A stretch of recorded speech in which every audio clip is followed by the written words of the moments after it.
Howdy folks, Austin Petersen here, former presidential candidate, and today is Monday, June the 19th. Lots of exciting things happening over here in Liberty Land with Mr. Austin Petersen, and you guys probably have started to see some of these articles coming out talking about a potential Senate run against Claire McCaskill, who is the sitting Democratic senator.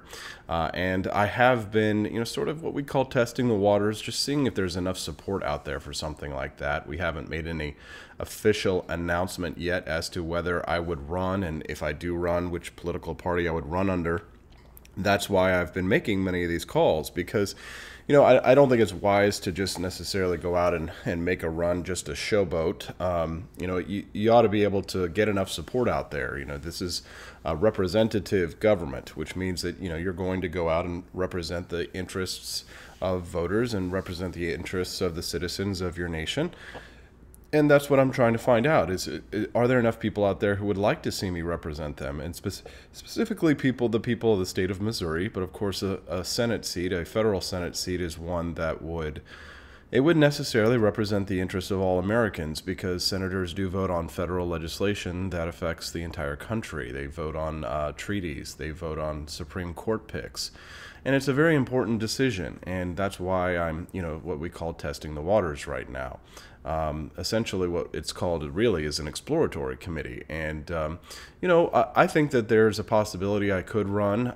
Right now, what we're trying to do is to find that out. So if you're interested in getting a personal phone call from me, and yes, I mean personal phone call, you're not going to get some lackey or some stooge, right? This is about a real grassroots movement that I'm trying to build, no matter what my decision will be. But if you want to get a phone call from me personally, there are a few stipulations. You do need to be 18 years of age or older and a United States citizen to get a phone call. But if you would like, all you have to do is just send me a message on my Facebook page, or you can contact me on Twitter if you don't use Zuckerbook. The producer Petersen page is the one with the blue check mark. Just send me a direct message there and I will get to you. Otherwise, you can hit me up on Twitter at AP4Liberty. That's AP4Liberty, and I will call you personally. And thanks so much for everybody who's being so patient, because I have, oh goodness gracious, I have let's see, probably around 4,000 people on the lists.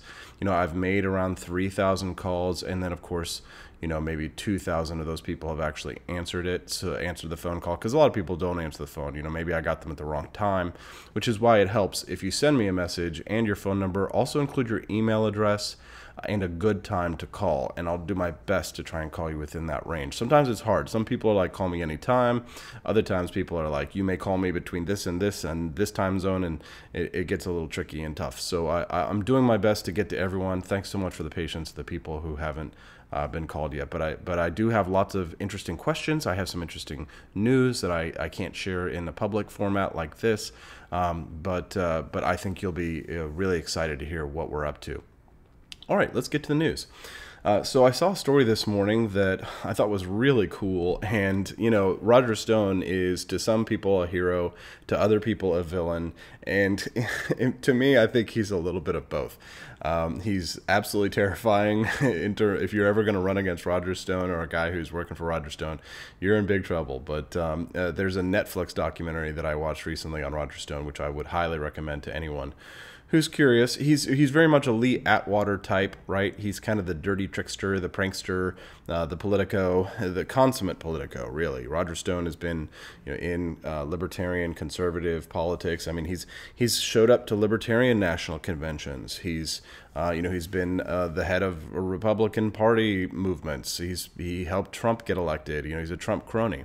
But today, when I saw an article that came across him, it really made me smile. And I thought it was really cool, because it shows here that Roger Stone is starting a lobbying group to change the president's stance on marijuana.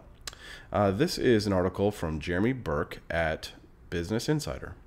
Longtime Trump advisor and staunch conservative Roger Stone has a new mission: legalizing marijuana nationwide. Stone announced on Friday at the Cannabis World Congress and the Business Expo in New York the formation of the bipartisan United States Cannabis Coalition, an advocacy group with the express purpose of protecting states' rights to legalize and regulate marijuana. The USCC is registered with the IRS as a Section 527 nonprofit, the same tax-exempt status that applies to political action committees.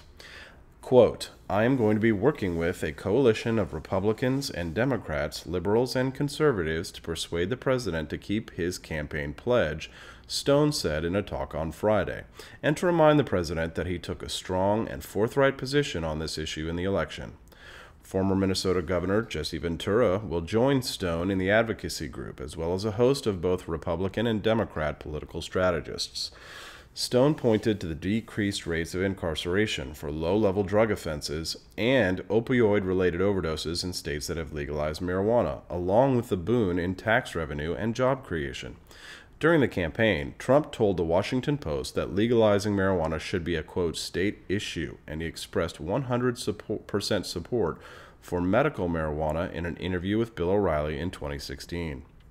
Marijuana is an illegal Schedule I drug at the federal level, though a number of states have voted to legalize the drug for both medicinal and recreational use. Stone said the USCC's mission beyond outright legalization will be to reschedule marijuana to allow doctors to legally prescribe it and open up avenues for research. As well, the USCC will work to ensure that the federal government won't interfere with the states that have legalized marijuana and advocate for a fair tax policy for cannabis businesses. The USCC will also work for the normalization of cannabis businesses within the banking industry, Stone said. Many marijuana businesses are frozen out of traditional banks because it's too risky for banks to deal with an industry that's federally illegal. In Stone's view, Trump's pledge to support states' rights to legalize marijuana was a key factor leading to a slight edge for Trump in the 2016 election. Stone, who said he's known Trump for decades, was an early advisor to Trump's campaign. It's unclear how much clout Stone still has with Trump, however. Trump hasn't been friendly to marijuana since he took office. Attorney General Jeff Sessions is a noted opponent of marijuana legalization, and he asked Congress in recent days to roll back federal protections for medical marijuana. The protections in question, the Rohrabacher-Farr Amendment, directs the Department of Justice to refrain from spending money to enforce federal medicinal marijuana laws. Sessions has also called for a review of a 2013 directive from the Obama administration known as the Cole Memo, which stipulates that the Justice Department place low priority on enforcing marijuana laws against businesses and organizations that comply with state laws.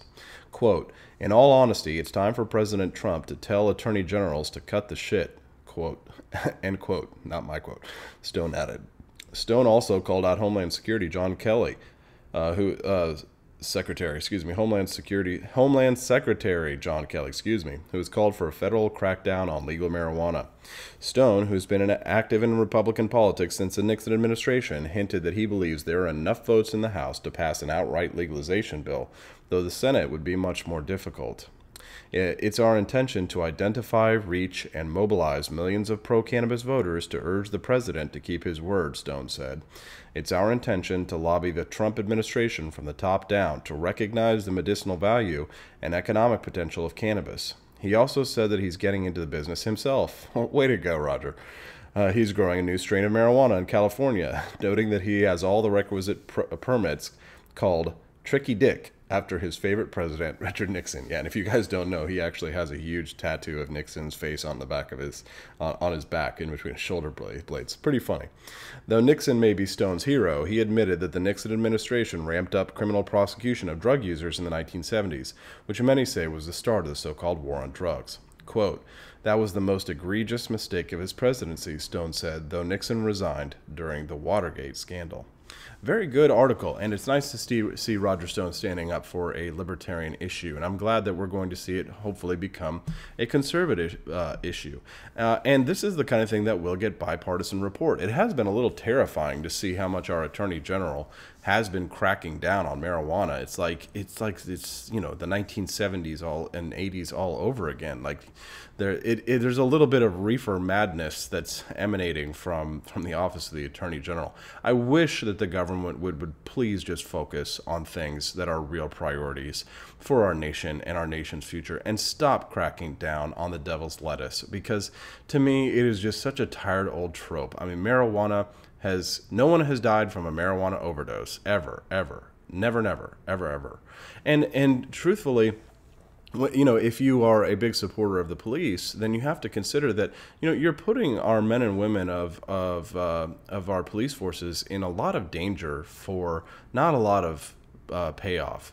If you think about it, the police have to spend probably the majority of their time prosecuting these drug crimes.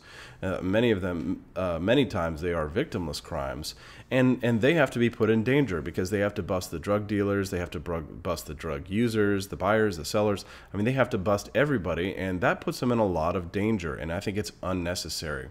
So that's a reason why I think conservatives should definitely be against the war on drugs, because it expands the size of government. And again, if you support the police, then it puts police in danger for no good reason. Drugs are dangerous, right? And we definitely need to have good education about the damage that drugs can do to people, what the harm that it can do to your body. But not all drugs are the same. Not all drugs are created equal. And I think it's just totally disingenuous of our government to put marijuana on the same federal schedule as things like heroin and meth. That just goes to show that they're not serious. And that's why government, in so many instances, especially the war on drugs, is the problem. We need criminal justice reform. We need to end the federal war on drugs. The states should be able to decide these drug policies. Now, that isn't a perfect solution, right? That isn't the perfectly libertarian solution because, of course, Texas, if they may hit you in the head with a brick, behind the jail cell if you look at a joint, right? But in California, they may make it mandatory for you to wake and bake, while saluting a statue of Vladimir Lenin, right? And so of course, in Missouri, it would probably be a little bit more cool, but Colorado, we know, is the awesomest, right? It's just a shame, of course, that Colorado has to take away your gun rights because, as we all know, I'd like to live in a world where gay married couples can defend their marijuana fields with fully automatic machine guns. And that's where I'll end it today, ladies and gentlemen. I got to get to work. I don't work from home anymore. I do my podcast now, and I head into the office, meet the team. We've got lots of exciting things going on, so don't forget, if you want to get a phone call, you can hit me up, send me a message on my Facebook page or my Twitter, and, of course, do me a favor and share this podcast with your friends. Ladies and gentlemen, have a wonderful week.